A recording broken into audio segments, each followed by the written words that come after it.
Assalamualaikum dan selamat sejahtera pada studio accounting cikgu. Hari ini kita sambung lagi penerangan latihan muka surat 102. Iaitu topik hari ini cikgu nak terangkan bagaimana kita merekodkan hutang lapuk sebelum dan selepas penyediaan imbangan duga.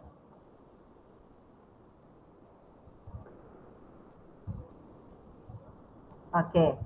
Baik, kita lihat sebelum ni cikgu dah ajar belanja belum bayar. Ini adalah antara pelarasan yang perlu belanja belum bayar, belanja prabayar, hasil belum terima, hasil belum terperoleh, hutang lapuk, peruntukan hutang ragu, hutang lapuk terpulih, susut nilai dan susut nilai terkumpul. Jadi hari ini cikgu akan terangkan hutang lapuk. Okey. Hutang lapuk ni berlaku dua situasi. Situasi yang pertama dia berlaku sebelum penyediaan imbangan duga, iaitu sebelum sampai tempoh kewangan. Sebelum kita menyediakan akaun penamat lah. Jadi apabila hutang lapuk ni berlaku sebelum penyediaan imbangan duga, akaun pelanggan yang berkenaan mesti ditutup dengan mengkreditkan akaun belum terima pelanggan tersebut. Dan hutang lapuk perlu direkodkan di sebelah debit akaun untuk rugi.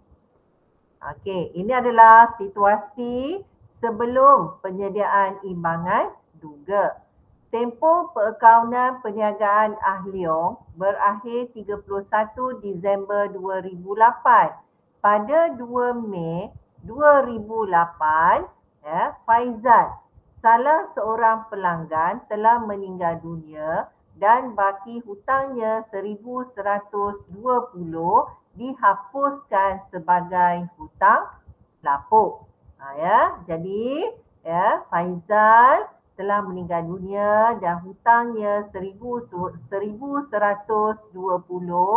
kita jadikan sebagai hutang lapuk dan ini berlaku sebelum penyediaan imbangan duga, iaitu sebelum berakhirnya tempoh kewangan.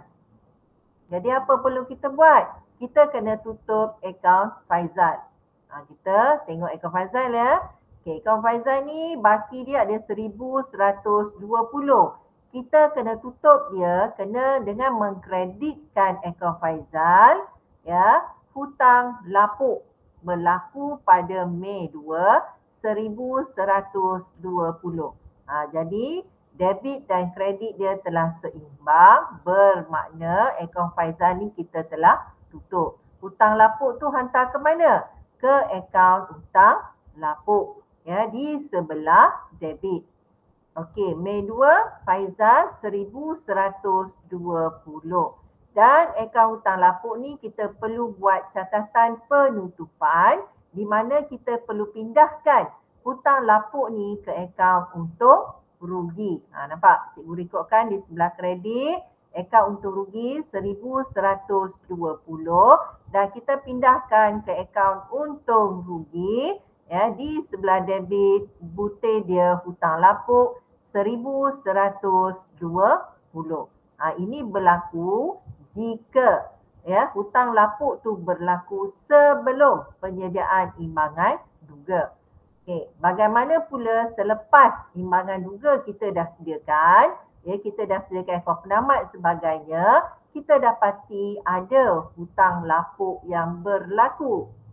Okey, kita lihat soalan 2. Pada 31 Disember 2006, imbangan duga perniagaan Hidayah menunjukkan baki yang berikut. Dia dah buat dah semuanya. Akaun belum terima dia ada 30,000, hutang lapuk dia 800.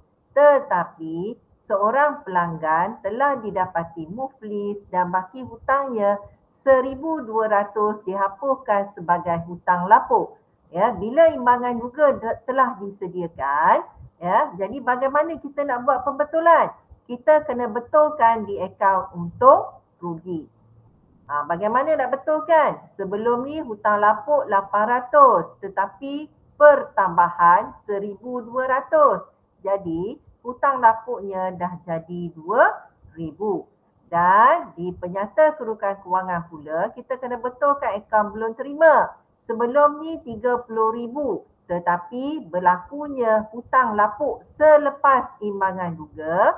Jadi kita kena tolak 1,200. Jadi sekarang akaun belum terima kita 28,800. Inilah ya bagaimana perikodan jika hutang lapuk berlaku sebelum dan selepas penyediaan imbangan duga. Terima kasih.